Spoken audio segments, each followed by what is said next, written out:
Hello. కానమూకు కథావచనం మోహనవచనం పరిజ్ఞాన హితభాండం నిత్య చదువరి శ్రోతలకు ఆహ్వానం. నమస్కారం. చదవదగునెవరు రాసిన తదుపరి చదివిన వెంటనే మరువక పలువురికి వినిపింపబూనిన అది ఏ పరిజ్ఞాన హితభాండమవుపో మహిళ మోహనవచనమై విరాజిల్లు. పరిజ్ఞాన హితభాండం లక్ష్యం ప్రతివారీ సమాచార హక్కు.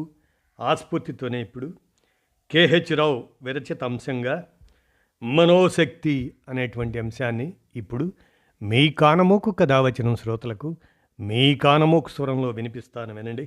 మనోశక్తి. ఇక వినండి. కేహెచ్ రావు విరచితం. మనసుంటే డబ్బే లోకం చాలామందికి. ఆస్తుల కోసం అయిన వాళ్ళ మధ్య పొరపచ్చాలు వస్తుంటాయి. డబ్బు లేనివాడు డబ్బుకు కొరగాడు అనుకుంటాం, కానీ కేవలం సంపద ఉన్నంత మాత్రాన సుఖశాంతులు లభించవు. వేల రూపాయలు పోసి విలువైన పడక్కుర్చీ కొనుక్కోవచ్చు, కానీ కంటికి నిండైన నిద్రను కొనగలమా? పైసా లేకపోయినా మంచి పనులు ఎన్నో చేయవచ్చు. బీద పిల్లలకు చదువు చెప్పవచ్చు, అవసరం ఉన్న వారికి రక్తదానం చేయవచ్చు, వృద్ధాశ్రమాలకు వెళ్ళి పెద్దవాళ్లకు సేవ చేయవచ్చు.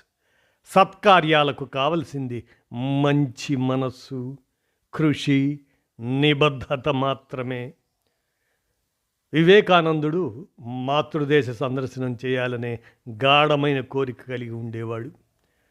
ప్రపంచ మత సమావేశంలో పాల్గొని ప్రఖ్యాతి గడించడానికి సంవత్సరం ముందు ఆయన సంపూర్ణ భారతదేశ యాత్ర తలపెట్టాడు.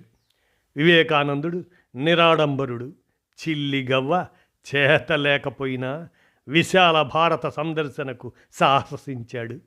సొమ్ములేని కారణంగా పర్యటనలో పస్తులున్న రోజులు లేకపోలేదు. అయినా ఆశించిన కార్యం సిద్ధించే వరకు ఆ ధీరుడు ఒక్క అడుగు వెనక్కి వేయలేదు. ఎన్నో కష్ట నష్టాలకు వచ్చి చివరకు దేశపు దక్షిణ కొన ది ల్యాండ్స్ అండ్ కన్యాకుమారి చేరుకున్నారు.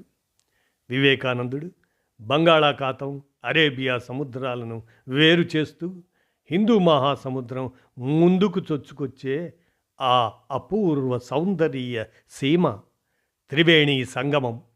ఆ సందర్శనతో తన ఆధ్యాత్మిక యాత్ర ఫలించిందని అంతులేని ఆనందంతో పొంగిపోయాడు. అంతలోనే ఒక నావ సంగమ తీరానికి వచ్చి నిలిచింది. అప్పటిదాకా ఒడ్డున వేచి ఉన్న జనం ఒక్కొక్కరే ఆ ఓడలోకి ఎక్కుతున్నారు. తీరానికి మైలు దూరంలో ఉన్న మరో ద్వీపానికి దాని ప్రయాణం. ఆ దివ్యభూమి దర్శనం కూడా ముగించిన తరువాతే తన యాత్ర సఫలమైనట్లు వివేకానంద భావించాడు. నావ టిక్కెట్టు 5 పైసలు.